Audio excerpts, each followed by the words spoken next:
Welcome back to our channel, your premier destination for the most in-depth analysis and compelling updates from the world of Fairmont Crest. Today is a fantastic day to dive deep into the dramatic twists and turns of our favorite daytime drama.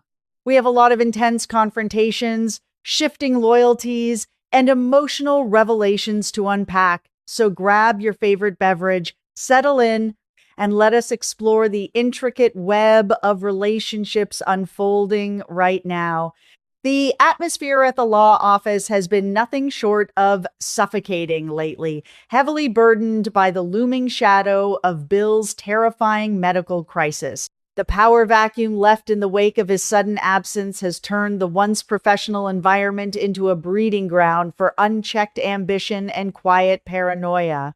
Into this tense arena walks Naomi, carrying a beautifully arranged gift basket and a heart full of profound gratitude. Her sole purpose for visiting the firm on this particular day is not to meddle in corporate affairs, but to personally and deeply thank Caroline for the timely, life-saving intervention that pulled Bill back from the brink of death.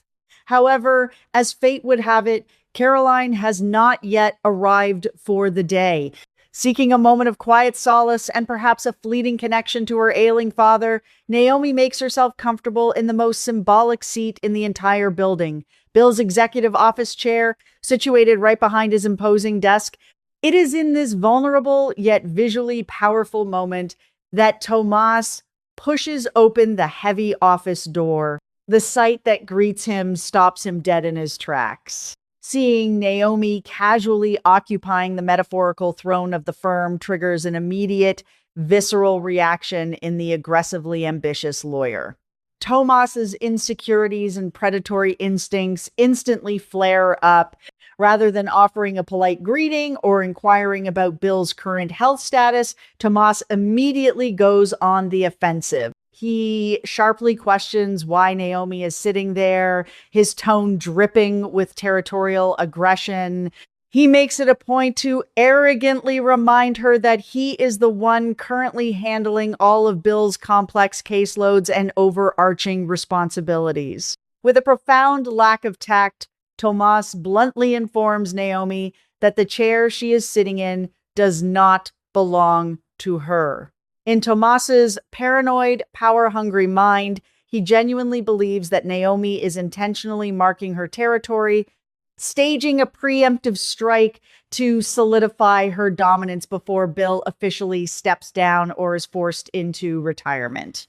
Naomi, whose emotional bandwidth is already stretched to its absolute limit by the trauma of nearly losing her father, does not take kindly to this blatant disrespect. The grief and exhaustion she has been harboring instantly ignite into a fierce, unyielding anger. She does not shrink back or apologize for occupying the space. Instead, she delivers a blistering verbal smackdown.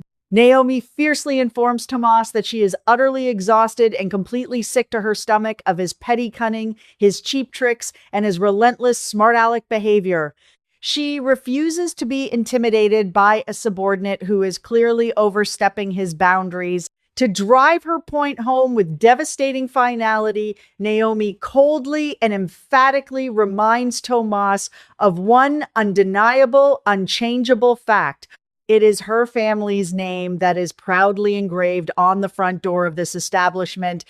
She is royalty in this firm, and he is merely an employee, a harsh reality check that shatters his inflated sense of authority. The sheer force of Naomi's righteous indignation forces Tomas to rapidly reassess his hostile approach. The moment the words leave her mouth, a wave of internal panic washes over him.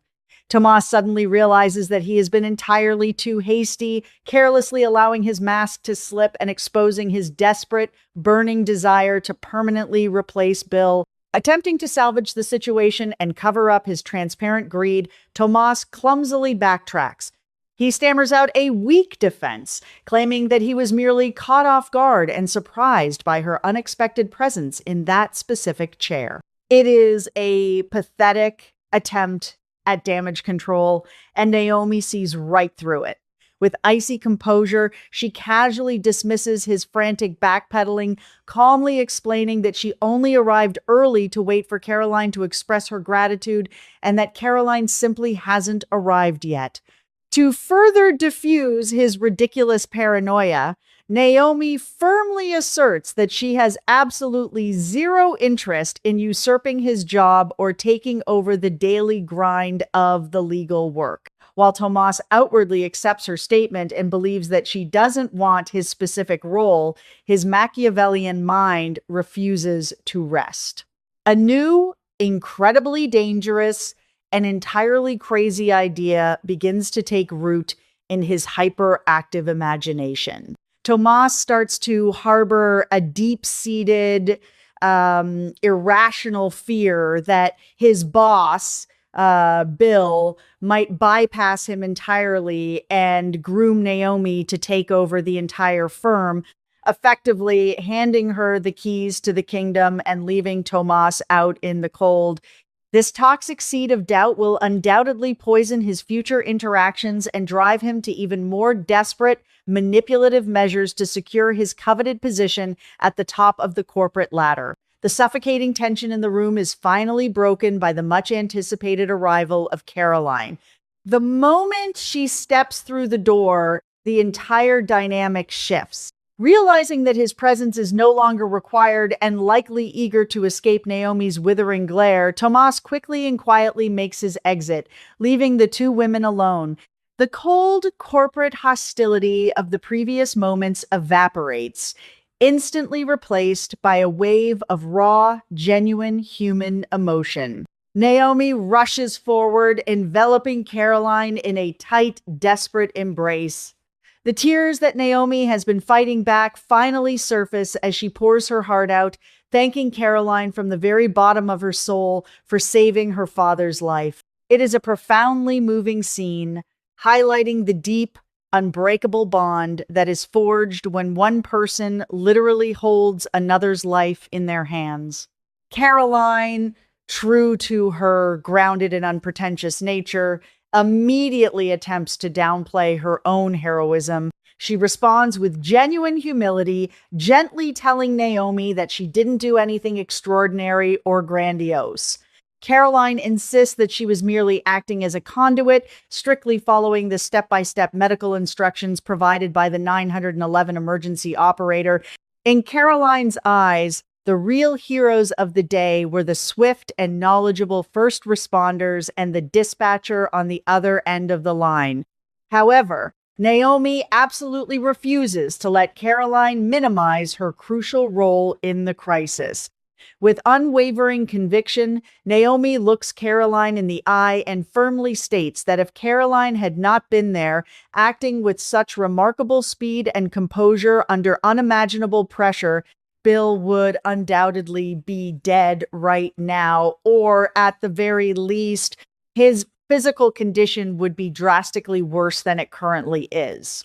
To tangibly express her bottomless gratitude, Naomi presents Caroline with the beautifully curated gift basket she brought, along with a highly exclusive premium spa card. Naomi practically begs Caroline to accept the gifts, emphasizing that while they pale in comparison to the gift of her father's life, they are a small token of her absolute sincerity and appreciation. It is a beautiful moment of female solidarity and mutual respect, a stark and refreshing contrast to the toxic masculinity and cutthroat ambition that Tomas had just polluted the room with moments prior. As the emotional intensity of the gratitude settles, the conversation between the two women naturally flows into other pressing matters affecting their lives, leading them to a much darker and more complicated topic of discussion. The subject inevitably turns to Haley, a figure who has become a source of immense stress and concern for both of them. Naomi and Caroline engage in a deep analytical discussion about the drastic, unsettling changes in Haley's recent behavior and the palpable danger she now represents. Caroline's demeanor shifts from humble savior to one of profound, heavy regret. She openly confesses to Naomi how deeply she laments ever forming a friendship with Haley in the first place. The wool has finally been pulled from Caroline's eyes. She admits that she has now clearly and definitively seen Haley's true colors, recognizing the manipulative, deceitful, and entirely self serving nature that lies beneath Haley's carefully constructed facade. This shared realization creates a new layer of trust between Naomi and Caroline, bonding them over their mutual understanding of the hidden threats lurking within their social circle. Curious about Caroline's perspective on the other toxic presence in their orbit, Naomi pivots the conversation, pointedly asking Caroline for her unfiltered opinion on the undeniably handsome but highly controversial Tomas. Caroline does not hold back, delivering a brutally honest and scathing review of the ambitious lawyer. She states unequivocally that Tomas is a terrible person to work with. Stripping away his charming exterior, Caroline exposes the ugly reality of his workplace behavior, detailing how Tomas consistently treats his colleagues, the administrative staff, and the junior assistants as mere objects or stepping stones for his own advancement. She highlights his glaring lack of basic human respect and his suffocating arrogance. Caroline expresses a desperate, fervent hope that Bill will recover swiftly and return to the office as soon as possible, if only to put a leash on Tomas and finally rein in his unchecked, destructive ego. This candid assessment leads them to a perplexing mystery: Bill's inexplicable blind spot when it comes to Tomas. Caroline voices her deep frustration and confusion over how a man as sharp and perceptive as Bill could fail to see the glaring character flaws in his protege. They debate whether Bill is genuinely oblivious to Tomas's toxic nature or if he is simply choosing to ignore it because Tomas produces favorable legal results. This lingering question hangs heavy in the air, underscoring the precarious situation the firm is in. If Bill truly doesn't realize how dangerous and manipulative Tomas is, the entire legacy of the family business could be at severe risk the moment Bill decides to step down. The women are left hoping that the near-death experience might have sharpened Bill's senses and that he will finally see Tomas for the snake he truly is upon his return.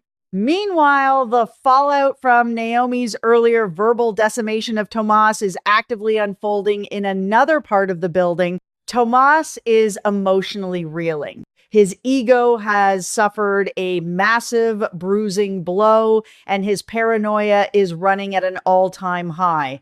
Desperate to regain control of the narrative and smooth over the disastrous encounter, Tomas frantically seeks out Kat.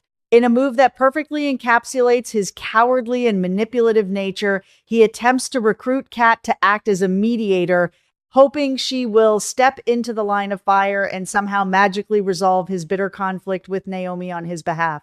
He wants Kat to use her influence to calm the waters, entirely unwilling to take personal responsibility for the mess he created with his own arrogant assumptions. However, Tomas severely underestimates Kat's intelligence and her rapidly growing intolerance for his endless games. Kat flat out refuses to take a side or get involved in his petty office warfare. With a spine of absolute steel, she looks Tomas in the eye and bluntly informs him that resolving his self-inflicted conflict with Naomi is entirely his own problem. She establishes an ironclad boundary, refusing to be used as a human shield or a pawn in his desperate bid to secure his position at the firm. Kat's refusal is not just a rejection of his request, it is a profound declaration of her own independence and a clear signal that she is no longer willing to be manipulated by his charming but hollow pleas for assistance. This brings us to the critical question surrounding Kat's bold stance. Is Kat right to stand entirely out of this messy situation? The answer is an absolute resounding yes. Kat's decision is rooted in a deep sense of self-preservation and righteous anger. The fury radiating from her is palpable and entirely justified. We must remember the crucial context of their dynamic. Kat had previously and explicitly demanded that Tomas not intertwine himself romantically or emotionally with her cousin. She set a clear, definitive boundary to protect her family. Tomas, in his typical narcissistic fashion, completely ignored her wishes, blatantly disrespecting her boundaries and using her connections for his own selfish gain. To now have the absolute audacity to come crawling back to her, begging her to clean up a catastrophic mess he made with Naomi, is a slap in the face that Kat is simply unwilling to tolerate. The simmering anger Kat harbors is not just about this single incident, it is the culmination of a long pattern of disrespect and emotional exploitation. You can feel the heat of her resentment as she coldly shuts him down. She sees him now not as a partner or a trusted confidant, but as a manipulative opportunist who only values people for the immediate utility they provide him. By refusing to mediate, Kat is effectively cutting off his oxygen supply, forcing him to face the consequences of his own toxic behavior without the safety net he so desperately relies upon. It is a moment of immense character growth for Kat, showcasing her strength and her refusal to be a victim of his narcissistic machinations any longer. So, will this explosive fracture inevitably lead to the swift and permanent end of Kat and Tomas's relationship? All signs point to a resounding yes. The fundamental foundation of any lasting relationship, trust, mutual respect, and emotional safety, has been entirely obliterated. Tomas has proven time and time again that he is fundamentally incapable of prioritizing anyone's needs above his own blinding ambition. Kat's eyes are now wide open to the reality that she is merely a rung on his ladder to success, an accessory to be used and discarded when she no longer serves his immediate agenda. The coldness of her rejection is the death knell of their romance. The impending breakup seems not just likely, but absolutely necessary for Kat's emotional survival, setting the stage for a dramatic fallout that will undoubtedly send shockwaves through the entire canvas of Fairmont Crest.